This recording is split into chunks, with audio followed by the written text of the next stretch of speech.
Ok, alors salut tout le monde. Aujourd'hui dans cette vidéo, je vais vous montrer comment faire une résolution d'équations algébriques, mais avec des fractions.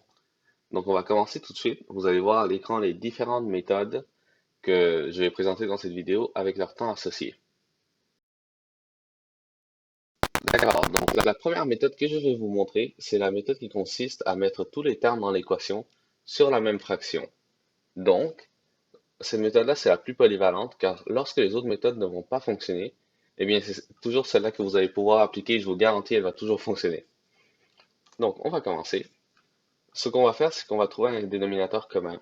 Ici, vous pouvez voir que l'équation que j'ai choisie, ben, il n'y a aucun dénominateur commun qui est facile à trouver ou qui va être petit. Donc, ce qu'on va faire, c'est qu'on va multiplier tous les termes au dénominateur pour trouver le dénominateur commun.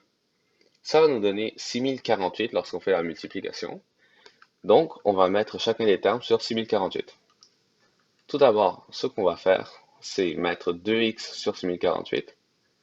Donc, on va faire 6048 divisé par 3, afin de trouver combien de fois on va multiplier le 3 en bas, ainsi que le 2 en haut pour le mettre sur 6048.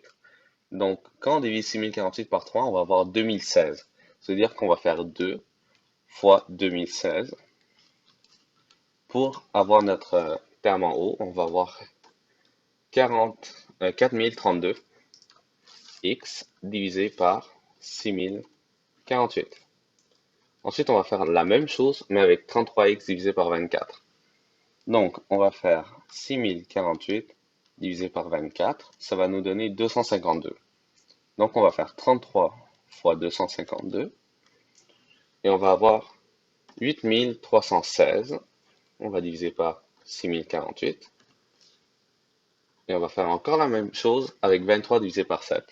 Donc, on va faire 6048 divisé par 7, on va avoir 864, et on va faire 23 fois 864.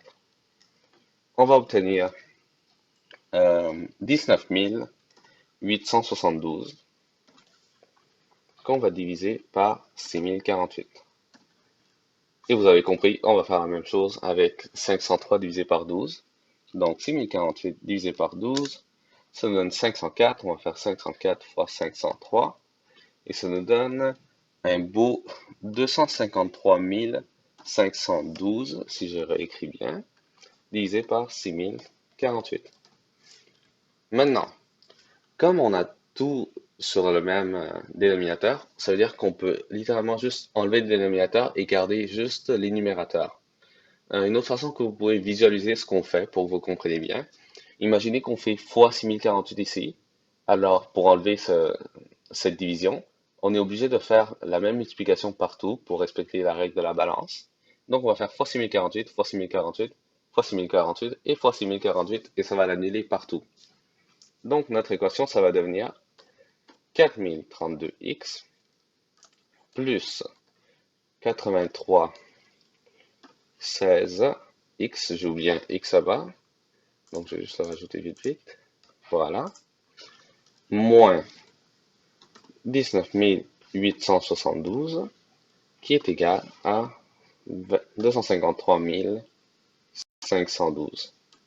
Donc vous voyez que l'inconvénient de cette méthode, c'est surtout que vous allez souvent vous retrouver avec des nombres très grands, mais vous n'avez plus de fractions. Donc moi je trouve que c'est vraiment une bonne méthode à utiliser quand vous voulez vous débarrasser rapidement de vos fractions.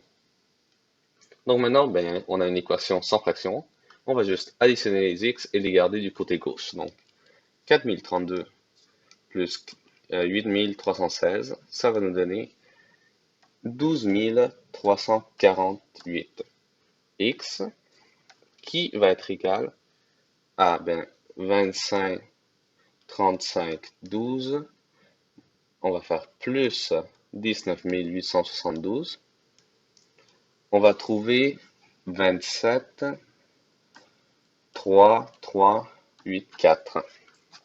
Et bien, vous savez ce qu'il nous reste à faire. On n'a plus qu'à diviser.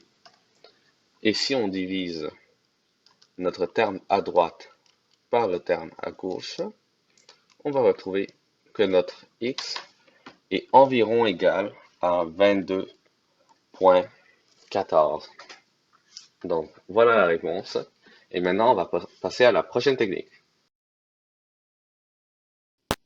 Ok, alors pour la prochaine technique, je l'aime un peu moins, mais je vais quand même la présenter car peut-être vous allez la trouver utile. Donc, on va procéder un peu plus brusquement que la dernière fois. On va tout simplement, on va dire, forcer l'addition de différentes fractions afin de se retrouver avec un x d'un côté et une, un nombre sans x de l'autre côté. Donc, on va additionner ces deux fractions ici, donc 2x divisé par 3 plus 33x divisé par 24, pour commencer. Donc, évidemment, il faut le mettre sur le même dénominateur. On peut voir que 24, ça se divise par 3, donc on est chanceux. On va tout simplement faire 3 fois 8, ça va donner 24 en bas, et on va faire fois 8 en haut aussi. Alors 2 fois 8, on va avoir 16. On va avoir 16x divisé par 24 plus 33x divisé par 24. Voilà. Ensuite, on va tout de suite, pour gagner du temps, envoyer le 23 divisé par 7 de l'autre bord. Donc on va avoir 503 divisé par 12 plus 23 divisé par 7. Et maintenant, vous voyez que on va faire encore la même chose. Donc, tout d'abord, on va additionner ici les deux termes. On va avoir 16 plus 33, ça va me donner 49. On va avoir 49x divisé par 24, qui est égal à, cette fois, on va mettre le 23, le 23 sur 7, on va le mettre sur 12, tout comme on a fait pour les x. Donc, 12 et 7, ils n'ont pas de dénominateur qu'on va trouver facilement, désolé. Donc, on va les multiplier ensemble pour trouver leur dénominateur commun. Ça va être 84. Donc, on va faire 84 divisé par 12. Ça va nous donner, justement, 7. Donc, on va faire 503 fois 7 pour retrouver le numérateur en haut. On va avoir 3521 qui va être divisé par 84. Et ensuite, on va multiplier par 12 en bas et multiplier par 12 en haut. Donc, on va faire 23 fois 12. Et on va avoir 276 divisé par 84 aussi. Maintenant, je pense que vous pouvez commencer à voir ce qu'on va faire. On va mettre les deux équations à droite ensemble et ensuite on va faire un produit croisé.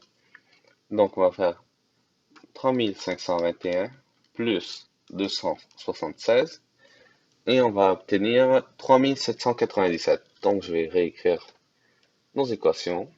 Par 24 est égal à 3797 divisé par 84.